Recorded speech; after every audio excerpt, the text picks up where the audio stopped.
next door is another building owned by the largest landlord in San Francisco, Veritas Investments.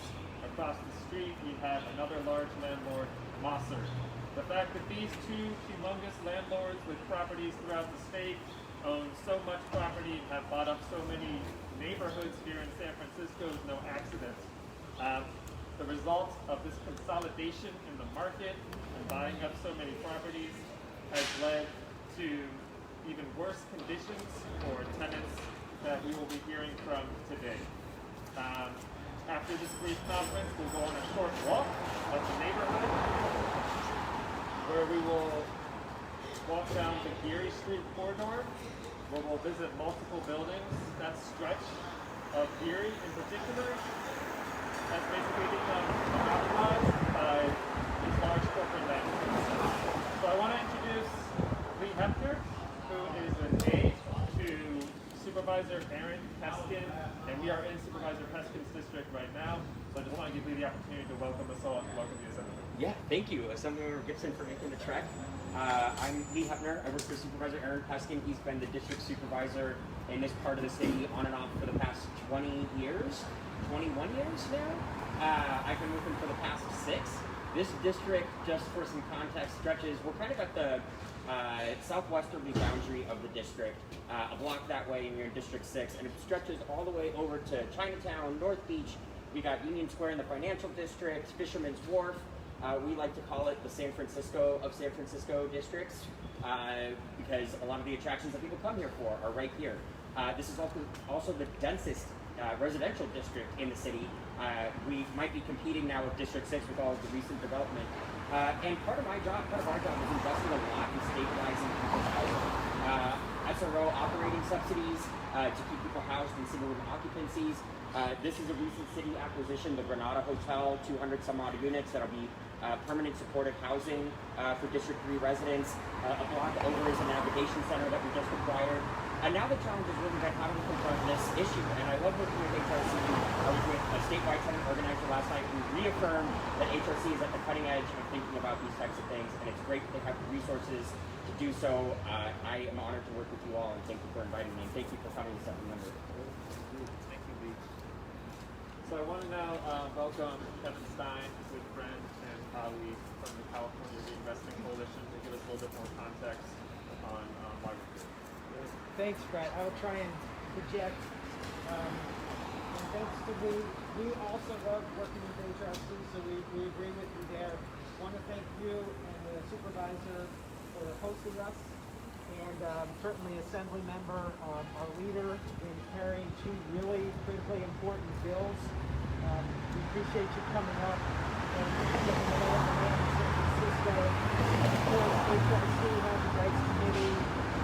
We really appreciate all the work you do on behalf of tenants in San Francisco, standing up to large, problematic landlords, and joining us in co-sponsoring AB 889 and AB 1199. So California Reinvestment Coalition, we are a coalition of a couple hundred nonprofit groups throughout California. Over a decade ago, we worked really hard to fight to keep families in their homes during the foreclosure crisis.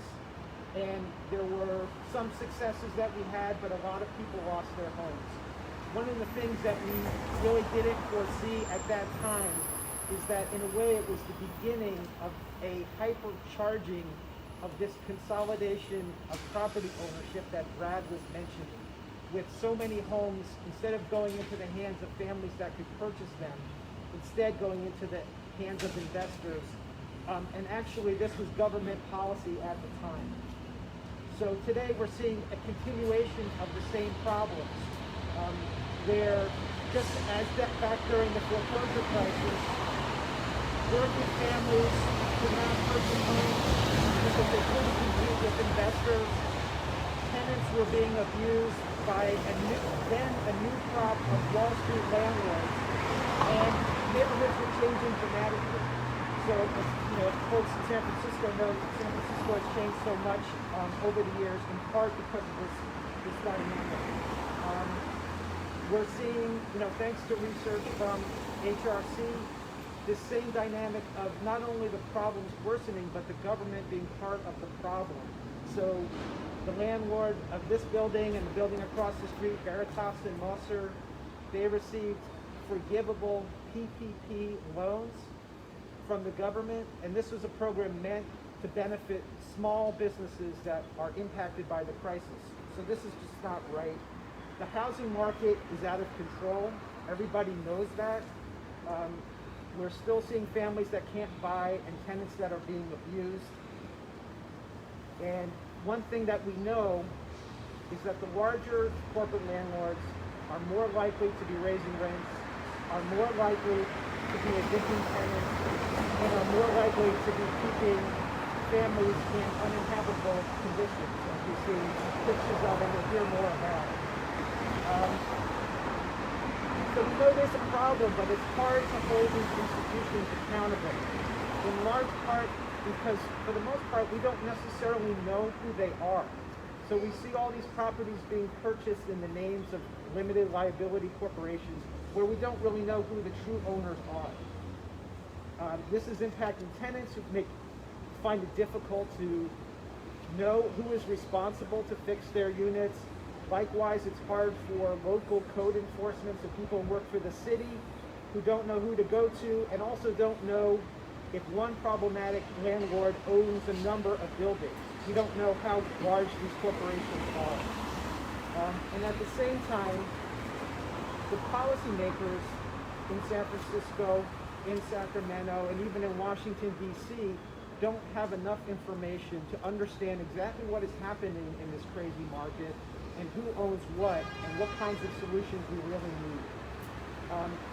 Again, in many ways, we just don't know who owns our communities. So the Assembly members AB 1199 will begin to help address these problems. It will finally bring transparency and accountability so that we will know who are the true beneficial owners of all of these properties and how much they own. And it will impose a tax on the largest corporate owners in a way that will help us address the cost that they're imposing on families and communities for things like eviction defense to keep people in their homes, affordable housing, job training, homebuyer education so we can get families into home ownership so they can build wealth.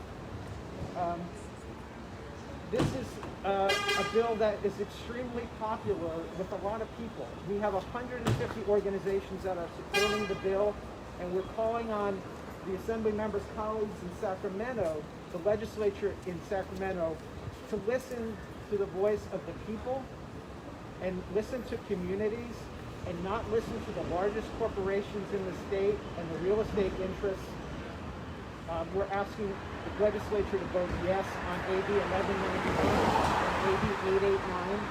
And with that, I will proudly turn it over to one of those voices that the legislature should be listening to, which is, Quite all right. I'm not offended. Debbie Nunez. And Hi, Debbie. everyone. My name is Debbie Nunez. I reside here at 1035 Sutter. First off, before anything, thank you, Assembly Gibson, for being here, coming home here to San Francisco as well as your team. It's really an honor, and before I say anything else, just want to let you know how much I support these bills. I will do whatever I need to do to help them move along, get the word out. I think accountability is uber important, as well as the transparency that we all deserve. Okay? There's lots of businesses that practice that, and some who are getting away with it, and I think that needs to change. I've lived in my building here at 1035 Sutter since October 1989, right before a big earthquake. Small owner of the building. My daughter was born in 1997. About a year or so later, another large corporate landlord at that time, Stein, with the Nunez family. You can Google it, lots of bad stuff happened. And all of this while trying basically just to raise a family, keep a job. Lots of issues over the years. About 4 or 5 years ago or so, Veritas bought our building. It prompted a series of construction, lots of different issues. One of them was pass-throughs which if you look at our lovely color here, paint job, all of this work was done basically just for beautification purposes where the costs get channeled down to the tenants, okay? They're spread over the course of many years, and every time a pass goes through, there's something called banking, which means that for myself, a couple $100 increase might become another couple $100 more the year later, and so on and so forth.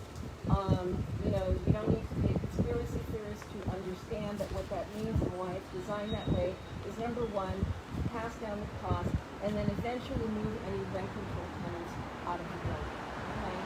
So I'm here because I have to be here. It's a fight. I work hard. This is my hometown. In the work, I'm a member of the Tenants, Veritas Tenants Association as well. The last year and a half, we've been trying to have Veritas have more responsibility for the tenants to assist with rent relief. They're a multi-billion-dollar corporate entity.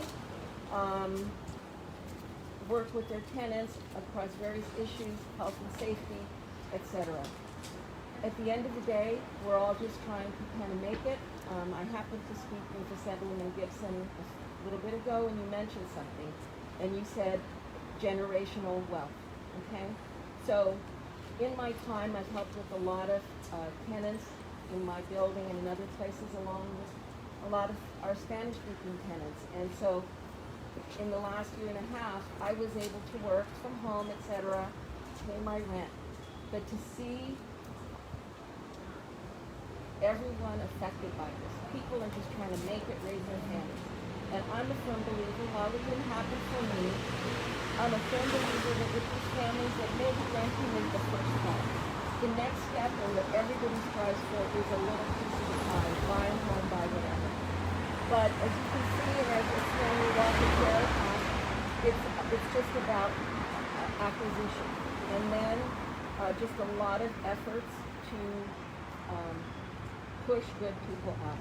And one of the most frustrating parts is not knowing who is ultimately responsible. Who do you go to? Lee, you mentioned that frustration. It's a maze, okay? And your everyday person like myself will never ever be able to navigate that. And so, anyways, I've gone on way too long. Thank you, everybody. I super appreciate all the work everybody is doing. And I'd like to introduce Assemblyman Nunez. Thank you. First of all, let me say thank you very much for allowing me to be in your wonderful city of San Francisco. My name is Mike Gipson. I'm the proud assembly member representing the 64th State Assembly District. Let me just walk you through that dynamic. So those are areas of Watts, Willowbrook, where I was born and raised. Ray, Debbie, there, I represent Compton. I represent Carson, Kevin. I represent Wilmington, Lee. I represent North Long Beach, Torrance, and also the Harbor area. I represent the 6th poorest district in the entire state of California. And what that means is that anything that's going wrong, potentially, is happening in my district. Homelessness, people not able to keep their homes. Those are issues that I care about and I understand. And so here today, it's you, Ray, shed a light. You shed a light on me and on what you're experiencing. Not only do you share a light through your articulation, but you also illustrated it with documenting pictures of what you're experiencing. And no one should have to ever go through the hell, the trauma that you have gone through just to live and have a roof over your head. You understand? So Los Angeles is the epicenter in California of homelessness. As I shared with Debbie, my godson is homeless. He's on crystal meth, and he's living from pillar to post. But his story is not uncommon in Los Angeles. It's reflective of San Francisco and all of California. And so that's why it's my responsibility to hear the voices of the people that is hurting the most in California, which I represent. I was born and raised right here in California. And so me, I want to be a drum major for justice. I want to stand up and making sure that my voice is heard loud and clear. Not only my voice, but my colleagues who couldn't be here also share the same passion, the same motivation to making sure that everybody in California have a roof over their head. Let me say that again. That everyone have a roof over their head, but a decent roof, not just any roof. They should not have to live in deplorable conditions as you had to endure thus far. Still do. So that's one of the reasons why I had to stand up and champion 1199. That's important to me because 1199 speaks about generational wealth. I represent black and brown individuals in my community. But those individuals who work hard every day, trying to get a piece of the American dream, cannot get a piece of the American dream if they are priced out of the market. And that's what's happening not only in Los Angeles, but all around and across California. We can't talk about generational wealth if we're not in a position to pass on generational wealth to our children or to our nieces and nephews. And so the best way to get to a piece of American dream is home ownership. And no one has been able to convince me, Jose, that I'm incorrect. And so we strive for this. That's the reason why we did 1196. So we can decentivize these major corporations who are buying homes.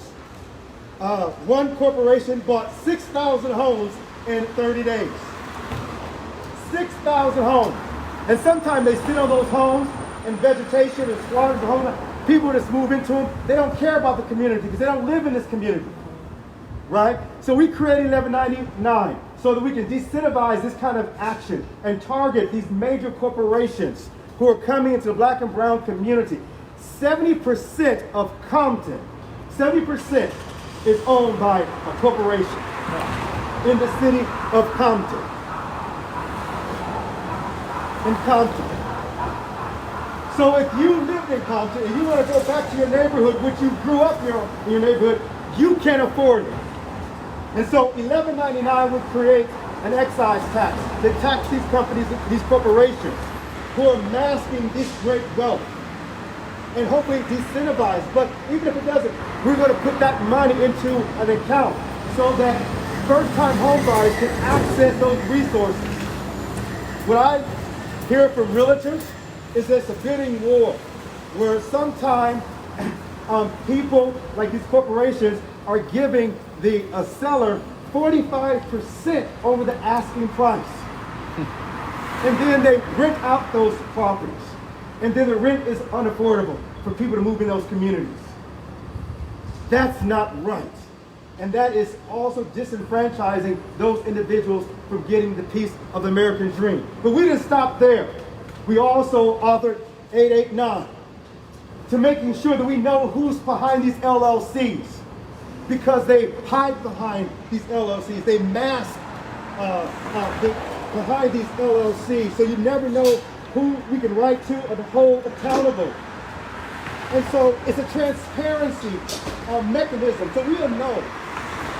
My home, you can go to any public registry, not because I'm an elected official, but you can find out who owns the property I live in. But you can't find that behind the LLC. It's like digging through a needle in a haystack and trying to find the needle. It's hidden behind all the hay. And so what we want to do with both bills is create transparency, but also try to level the playing field. Because guess what? Every one of you are worth fighting for. And we roll up our sleeves, Kevin, and we roll up our sleeves, Deborah, to making sure that people like you and people who represent your association in this community is not further disenfranchised. So we do this work unapologetically because we believe in it. We believe in the American dream. We believe in this country where it's an opportunity for everyone, but living in a decent place that you can call home. Right. That you don't have to struggle to go to because you know what in store for you is a nightmare. And so that's why we are here today. We're here today to shed some light on this situation, this epidemic, and we want to provide a cure to this cancer. So I thank you for being here.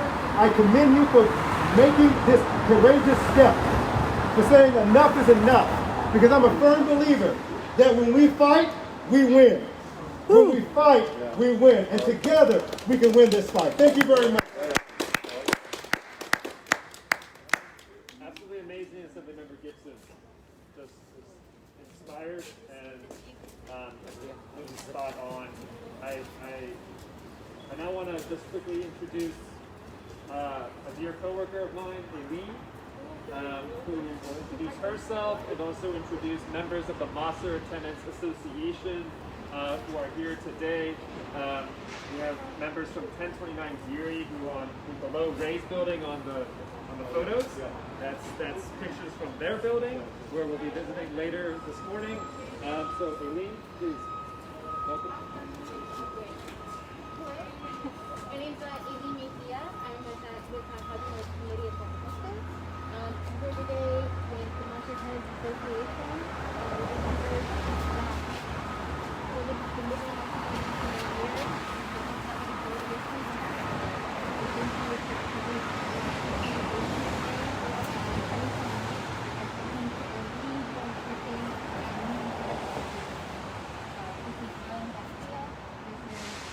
Mario Perez, and this is Juan Romero.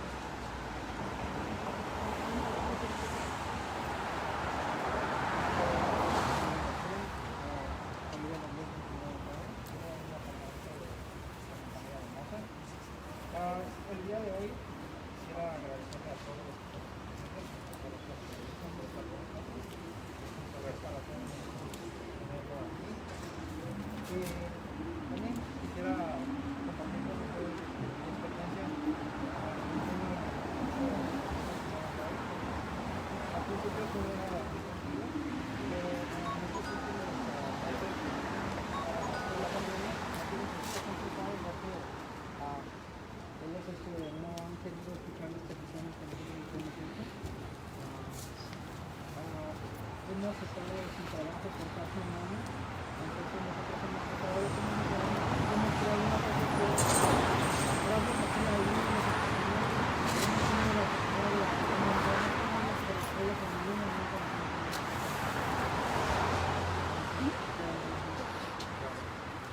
I'm Garcia, 1029 Geary. The Mosser Tenants Association. We started living at 1029 Geary. At first there were no issues, but over the years there has been issues, as you see. We started with the members of the building department association. Together they bring a very to the repairs and rehabilitation of the building. During this time of year, during the pandemic, it was more a lot of their requests and the building, so there's a lot of things that there's a lot of breakages in the building, and there's a lot of there's a lot of in the building as well. As the member like Gipson is here today, and there's the members of the association. Hola, mi nombre es Mario, soy una de las primeras aquí.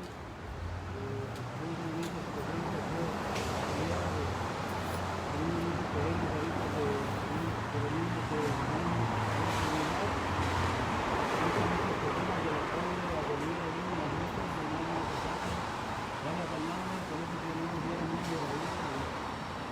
quieres reposar alguna cosa que no puede, nadie más te saca.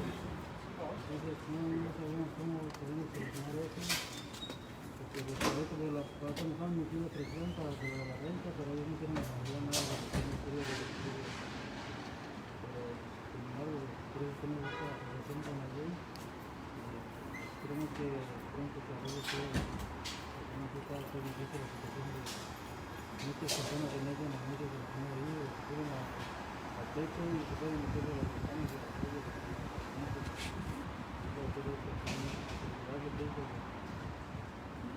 Está muy difícil la cosa, pueden meterse a matar a los cuadros y no está trabajando, se pueden meter a regar y no tienen mucha paga.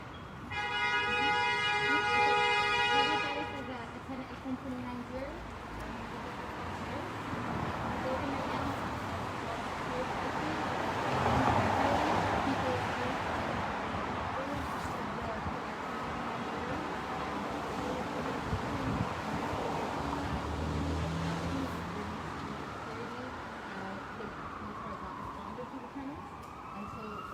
Also break in the windows or constantly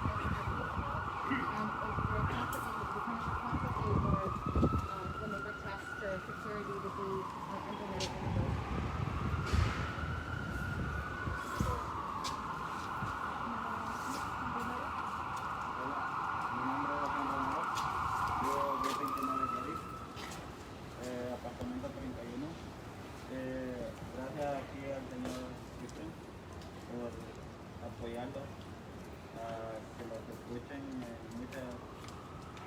muchos problemas que tenemos en los edificios, los mozos, las muchas compañías. Nosotros tenemos muchos problemas en el edificio que se mete cualquiera a dormir en los pasillos, por las escaleras de edificio. Y nunca nos ha querido apoyar en las solicitudes que le hacemos. Queremos alzar nuestra voz para que nos apoyen, que nos ayuden para que nuestra voz sea escuchada para nosotros y para muchas compañías más. I found that also kind of accompanying on yours, saying that there's also continue to be habitability issues in the building, like security, like safe sleeping in the building. And we hope that we might continue okay,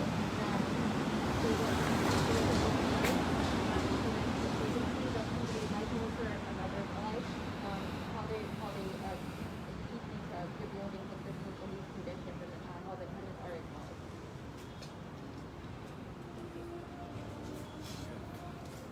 Thank you so much. Gracias, Juan, Mario, Alan.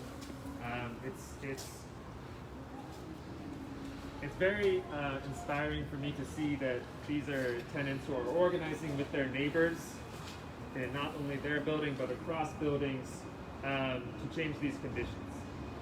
And it's also equally inspiring to see elected officials get their backs. These tenants are taking risks to organize. It is not a small thing. And so I just want to give an applause to the members of the Mosser Tenants Association who have been taking these risks. Finally, to close us out, Ray, who is a member of the Veritas and Association, will be visiting his building later. And unfortunately, his apartment is the one profiled here with the top 3 photos. So, Ray, welcome. Thank you, Brad. And, my name is Ray Sullivan.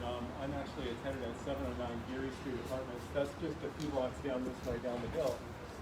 I've lived in San Francisco for over 30 years, in this neighborhood, specifically Lower Knob Hill, for over 20 years. So I've been around here for a while. I have never experienced anything like this. This is unbelievable. I also want to thank Assemblymember Gibson here, not only for traveling up here, flying up to help us, really, and to give us a voice and some eyes and ears. The bills are phenomenal, and I certainly support them. They're needed. The transparency is needed. All of the shuffling that goes on with Veritas and Mosser, we're tired of it at this point. So thank you for this. I did want to speak just briefly. What you see here is a level of existence that is below animals, essentially. Animals in the zoo, livestock. The USDA would not let livestock live with us, essentially. But as tenants at Veritas, we are in this situation. Now, I've come to believe with my tenants and also with other Veritas tenants here that we have become essentially traumatized by these standards and health and safety issues. I wanted to read something to you, and actually this is a term that came from my Psych 101 classes. It's a term in psychology called learned helplessness.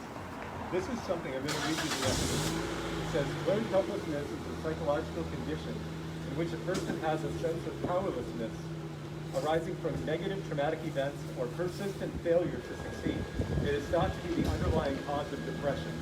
Now we're dealing with a pandemic, a national health crisis. We're dealing with this as tenants.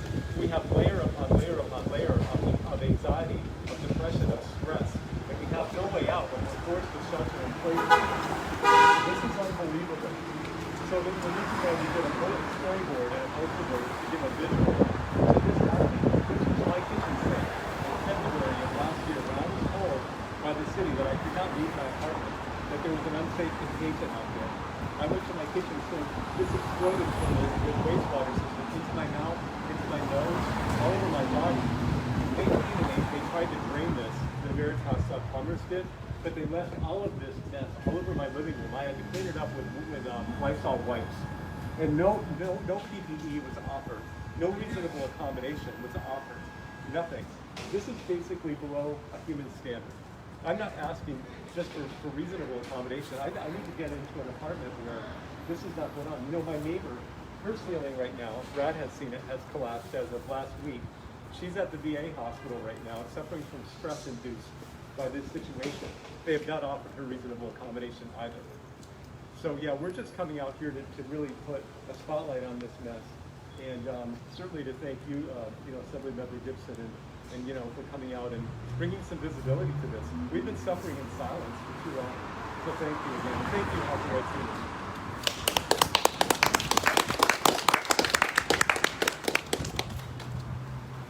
Okay, we're now going to begin our walk.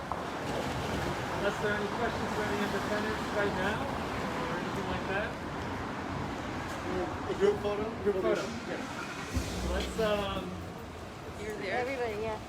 Like right, yeah, just right in front of them. Lena's going to take the photo, or you take the project photo.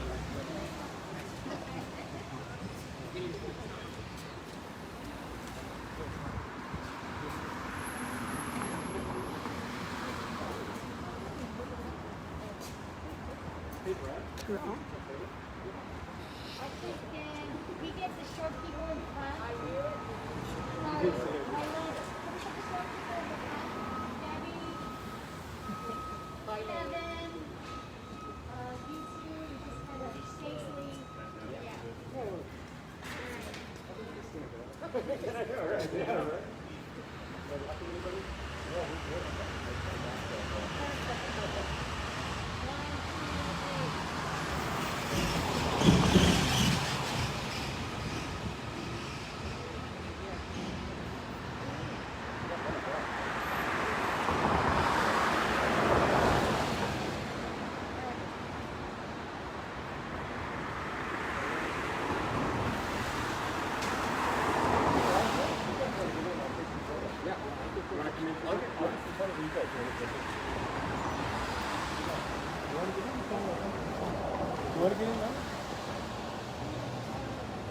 I'll send it to you.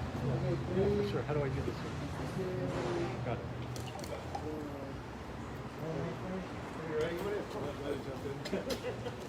Okay. There you go. 1, 2, 3. Big smile. Let's do one more. Ready? 1, 2, 3. And then we're going to do one off this here. There we go. Ready?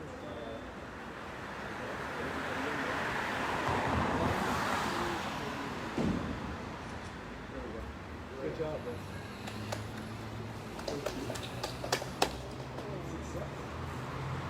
Okay, so in terms of our route, I want to encourage the Veritas, the BTA members, the Mosser, the MTA members, to speak with the assembly member and his staff on the wall, to be candid, to share what's going on, and to share also the organizing efforts that you are doing, and which the assembly member can support.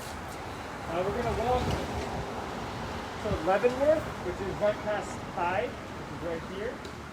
We're going to turn onto Leavenworth, and then we're going to go to Geary. And Geary is where we will visit Juan and Alan, Mario's building, and then Ray's building, as well as you'll see a number of other Veritas and Mosser buildings along the way, especially on Geary. So anytime you see that blue sign for the Mosser, Veritas now has that sign. Those are all, or you can see Rent SF Now signs. Those are all the Love Veritas hate buildings. signs, love hate sign. That's the new one. Yeah, that is the new one. Okay, so thank you all for coming. I know Debbie has to get back to work.